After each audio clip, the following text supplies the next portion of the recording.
కేవలం రానున్న 2-3 నెలల్లో సర్పంచుల పదవీకాలం పూర్తవుతుంది.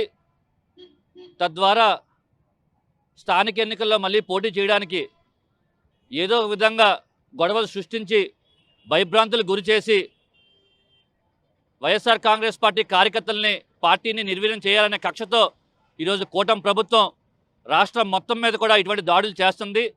అందులో భాగంగానే ఈరోజు మరి జలుమూరు మండలం టెక్కలపాడులో కూడా కక్ష కట్టి మా సర్పంచ్ ప్రతినిధి మీద దాడి చేసి రేపు రానున్న ఎన్నికల్లో పోటీ చేయకుండా ఈ దాడులతో భయభ్రాంతులకు గురి చేద్దామని చెప్పి చూస్తున్నారు. దాడి జరిగి 24 గంటలు కావస్తుంది. కంప్లైంట్ ఇస్తే పోలీసు పరంగా ఎటువంటి చర్యలు చెప్పారు? నిన్ననే నాన్నగారు మరి రాత్రి స్థానిక నర్సంపేట ఆసుపత్రికి వెళ్ళడం, అక్కడ పోలీసులు చెప్పడం, దాంతోపాటు ఎస్ఐ గారికి మాట్లాడారు, సిఐ గారికి మాట్లాడారు, డిఎస్పీ గారికి కూడా రాత్రి మాట్లాడారు. ఈరోజు ఉదయం ఎస్పీ గారితో నాన్నగారు మాట్లాడారు.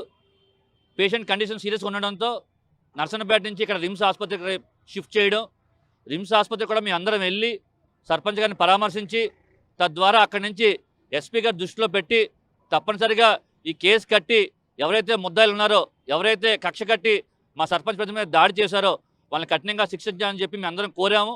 తప్పకుండా మరి పోలీస్ వ్యవస్థ దీనికి స్పందించి తగు చర్యలు తీసుకుంటారని చెప్పి మేము భావిస్తున్నాం.